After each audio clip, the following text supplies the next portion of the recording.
Morning, dude. So you're enjoying a nice cup of tea. It's actually a delightful cup of coffee. But can I tell you what's even more delightful? What? Last of Us. Yeah, definitely. Spider-Man. My favorite one. Watch Dogs. The parkour is great. And by delighting you mean the story, right? I actually meant the motion capture part. Oh. Yeah, I wonder how can they achieve such a lifelike performance, you know? Well, I'm actually glad that you're asking for that. Because that's what we're going to talk about. Hit it!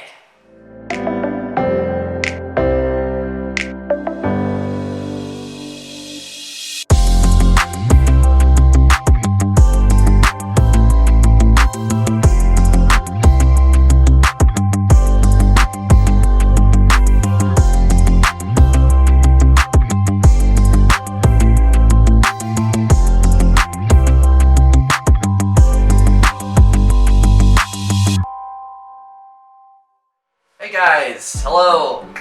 So glad you made it here. This is the second video in the Moon channel. That's amazing, that's great. Let's keep it up, shall we? So, everyone knows about Maya. Maya is pretty much the industry standard. You can do keyframe, you can do mocap, special effects, and you know, hundreds of other things of course. But the Autodesk animation focused software is Motion Builder. Now, in your favorite games, Naughty Dog, you know, coming soon, Watch Dogs, Legion, and well, like I think hundreds of more titles in video games, they use heavily motion capture. And you can see in behind the scenes that actors are, you know, performing on, you know, these special black suits with markers, being in the character, performing, shooting, yeah, just doing as best as they can to bring their character to life. You see a whole lot of cameras, of course, and you see like screens, but in these screens they're showing like the actual characters performing at the same time as the actors. So yeah, we're gonna start the topic of today. I guess for all of you 3D animators out there, you are probably wondering of what piece of software do you need for motion capture, and what kind of, when did this procedure pretty much kick in? This procedure comes after the recording and the acting in the motion capture volume. This is the part when we retarget the animation straight from OptiTrack Motive, Vicon, Roku, and I think dozens of other motion capture softwares. This is where you could bring your motion capture performance in order to retarget it, clean it, and add more stuff to it. So, we're going to dive in Motion Builder now. So, the version that I usually use is Motion Builder's 2018. I know that there is the 2020 version or 2019, but I prefer to use, well, older versions because they tend to be more stable. Now, this is my thinking, of course. You have yours. Everyone's entitled to its own opinion. So we're gonna go ahead and click away on Motion Builder. This is mine. Motion Builder. There you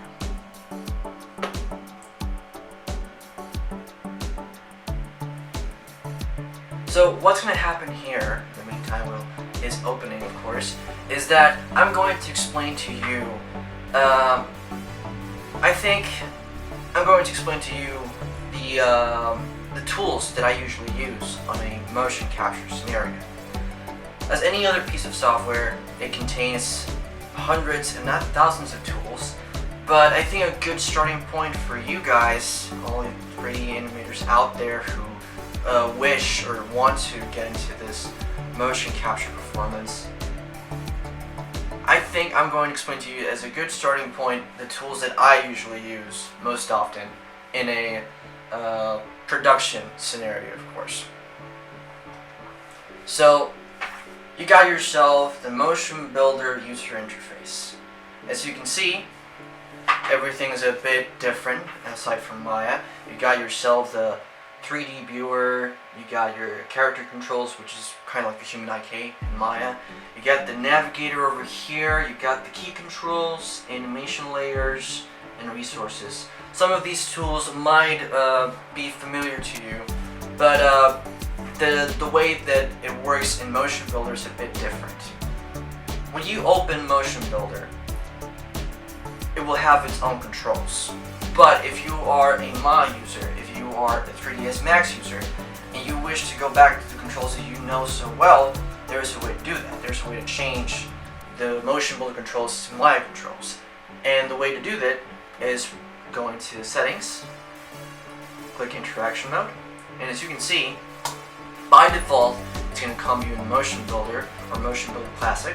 It's just a matter of clicking the option that fits you the best. In my case, it would be Maya, because I started in Maya, of course.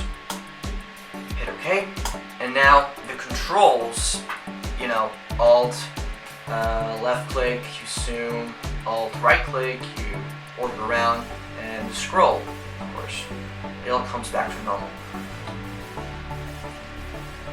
Another thing that you can, in Maya, you usually pressed on the spacebar and you would have 4 perspectives at the same time. Well, in Motion Builder, it's a bit different. You don't hit the spacebar, but you hit Control 1.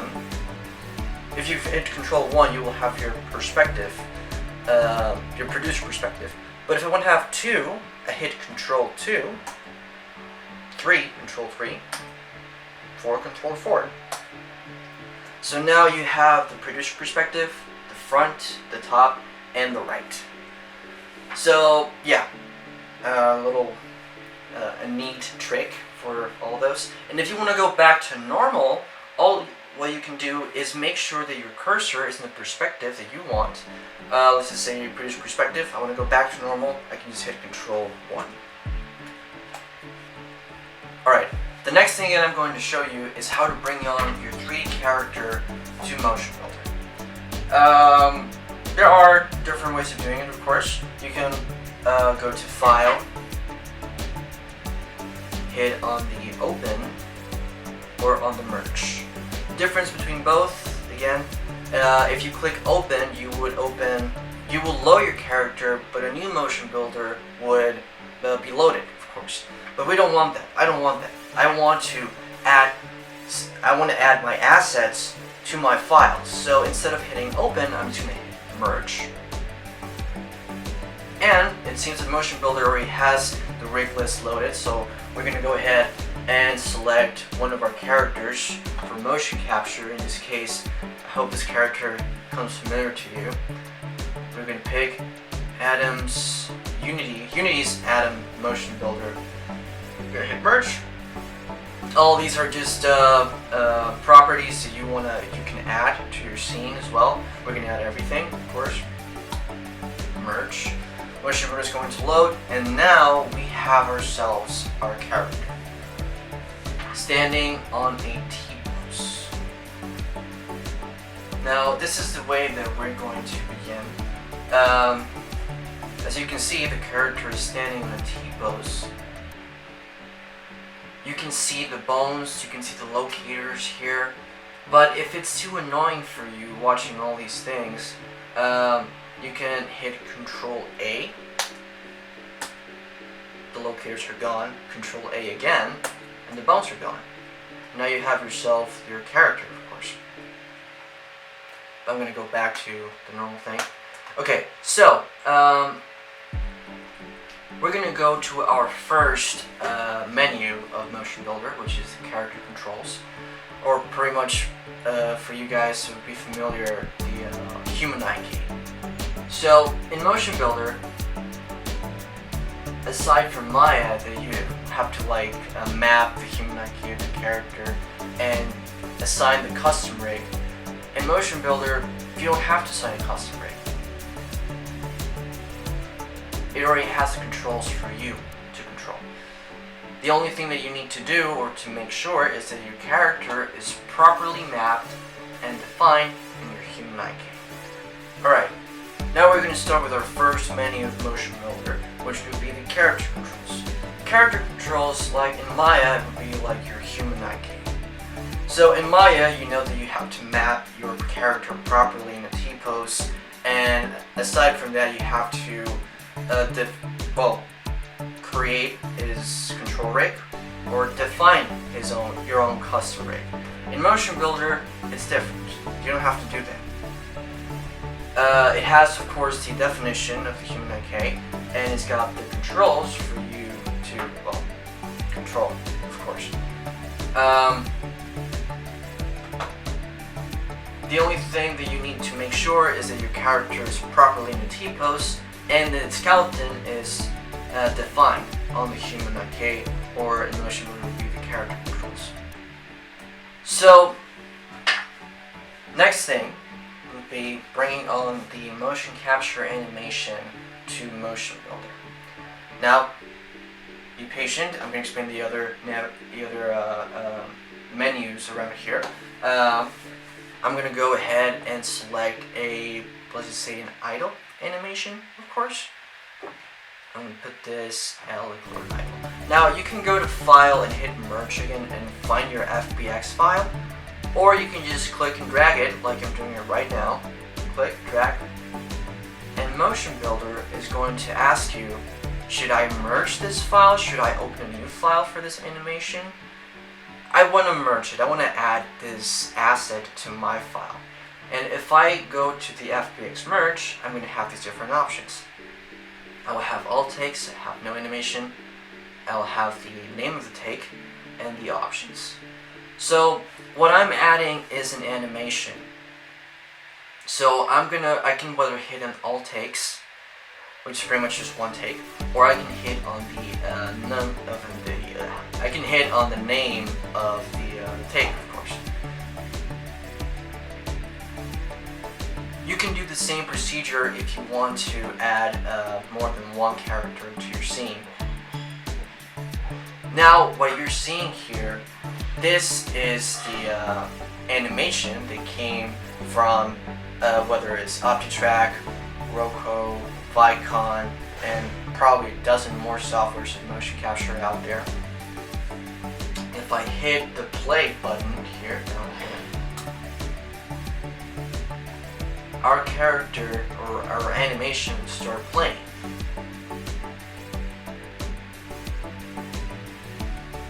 I want my character to be in the pose of the animation. I want my character to do the animation. How should I do that? Alright, so we're going to do this. We're going to go to our character controls, and we're going to make sure that our character that we're working with is Adam, as so, with the robot. And we're going to change the source. By default it's going to come by none, but if you click on the drop down menu and say, okay, from none I want to change it to the name of the take that we've just imported, our character will automatically in a second retarget to this animation, of course, and say, okay, my character is here in the pose. I'm going to hit a short key, control space. You can see that our character is actually moving according to the animation. Pretty neat. So I say, okay, our character is being moved by the animation. I want to remove the blue mannequin here. How do I do that? I would go to our drop-down menu and show and hide, and click on the actor all. Now we have ourselves only our character, but in the behind the scenes, the mannequin is actually moving our character. So we're touching our next subject, of course. How can I pass the information of the animation into my character? I would go and hit the blue button down there. Bake plot to skeleton.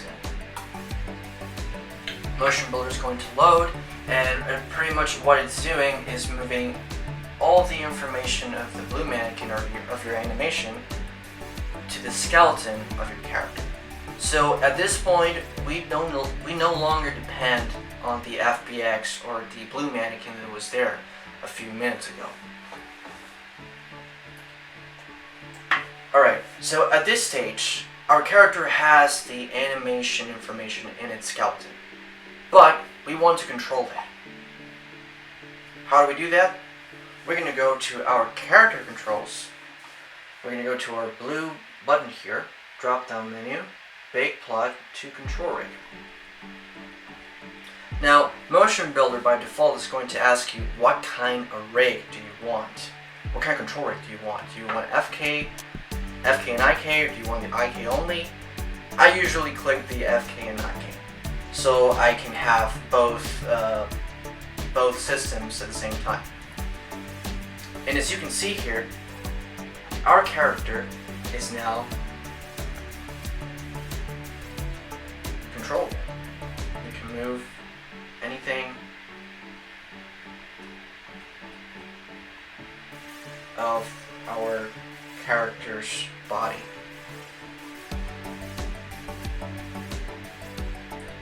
So I'm going to make this little change on the animation. I can whether hit the orb here, or I can hit the controllers on the character controls menu. I'm going to hit the little control here. As you can see, guys, it seems like our character is a bit... I'm going to make sure it is standing straight. Yes, so, like so.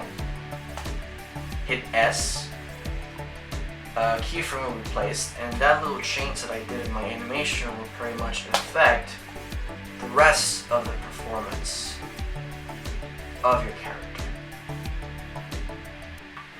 Now, you gotta be careful on what parts you can animate and what parts you can't. Since our character is being driven by the motion capture data, the things that you can animate is pretty much the hands and the hips, as you can see here. So that's something you should be careful with when working with the motion capture data. So now what we're going to do, I'm going to explain to you the navigator. The navigator is like, it would be like our outliner in Maya, of course. Everything you have, and it doesn't matter how many characters, props, constraints, or special effects you have, they will all show up in the navigator, and you're going to be able to change the properties of this asset, of course. For example, I'm going to give you a little change on the camera. So I'm going to go to my navigator here, and I'm going to go to my cameras here, hit the plus sign, choose the perspective you want to work with, this one, double click it. You can change the picture format, you can change the resolution. I think if we click here, you have even more options as well. I can toggle off grid, no grid. I can make the center of the camera show up. You guys can see the little cross there. You can change the picture format from custom to HD. The width will change, of course, but I'm going to go back to my custom, my default settings. Though I kind of like the grid. Well, I kind of like the center. Oh, also the time code. Time code is very important as well. Okay.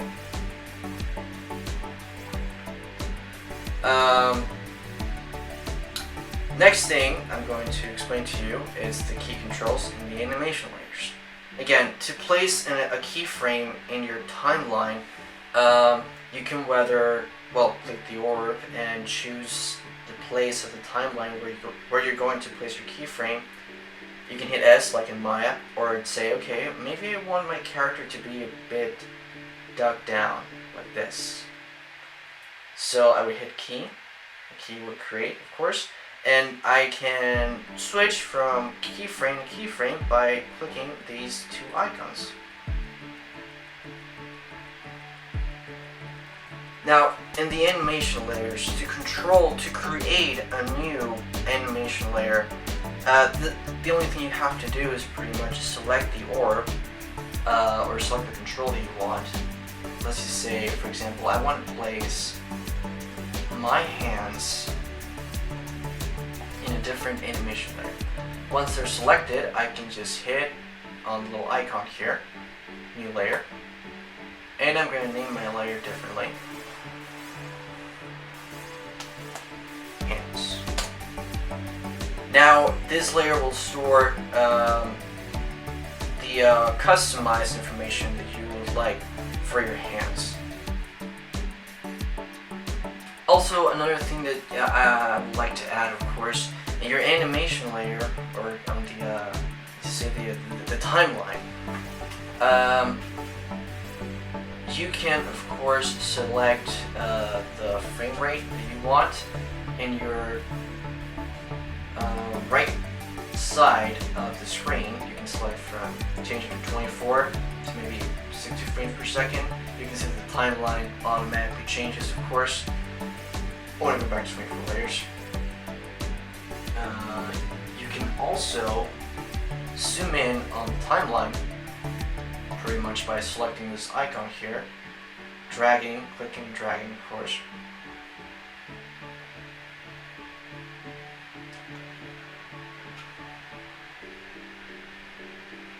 You can pretty much type the ending and the beginning of your timeline. The resources contain tools for you to use in your animation layer. Different types of constraints, different types of elements, physical properties, if you want to do some ragdoll animations, of course, devices, constraints. But I think I'm gonna also leave that for another video, because all these tools, I think I consider to concentrate into it, but in another type of video. But I guess I'm gonna give you guys like a preview of what this is. So when you're animating, you're hitting the controls, but you're accidentally clicking on the geometry. You don't want that. I just want to click the rig. So the way to do it, I'm going to go to my resources and I'm going to go to my groups tab. I'm going to put the entire geometry under one group. So instead of, let's just say, I want to click and drag my entire character,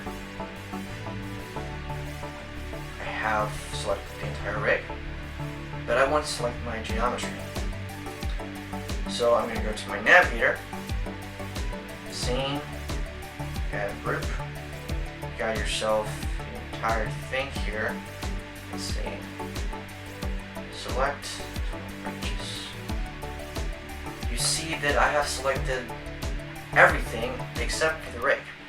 So now that I have everything selected, I can just go ahead and hit create on my group tab of my resources menu. Create. You got yourself your first group. I'm going to change the name from group to Geo. Alright. Now that you have placed your entire geometry under one group, you can toggle off and on the visibility, or you can toggle off the pick option. The pick option is the one that I'm looking for, because once I toggle it off, I can click the geometry, but nothing happens. Nothing happens, and I can just go and concentrate on the rig, of course. So yeah, this is a way to kind of like organize yourself when you're working in the motion capture or keyframe animation within Motion Builder. You can put not only the geometry, but you can put like the geometry in one layer, you can put the breaking another layer, and you can like toggle off and on these options, so it's easier for you when you're working. So now we're going to do keyframe animation. The first thing that we're going to do is we're going to change takes. The take that we are right now is in take of 1. You guys can see here it's moving, which is great, but I want to do some keyframe. So the way to do it, we are going to go to this drop down menu to take 1, and I'm going to select the take 02. Motion Builder is going to ask me if I want my animation data to be in this take or not. In this case it's keyframe, so I don't really want it. I'm going to hit no. You can see that now if I hit play on my timeline, nothing moves. Now, one thing that I can think Motion Builder is that it already put my character in the pose. So what I'm going to do is pose our character, say goodbye, because we are at the ending of this video.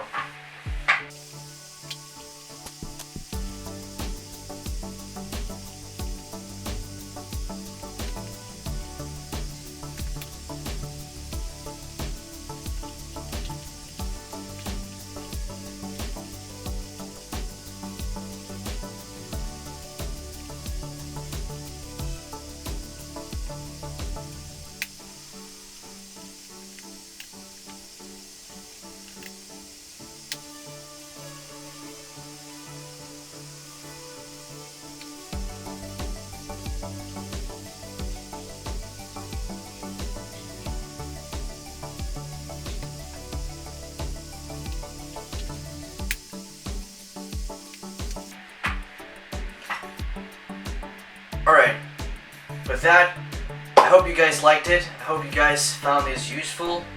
I know I'm leaving out dozens of tools, but I think it's just a matter of time before I to start explaining it on a different kind of video, as every tool is its own world, which is great, fun, and really exciting. So yeah, this would be it, the ending of the video.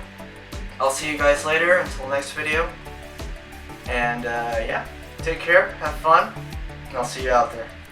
Moonman out.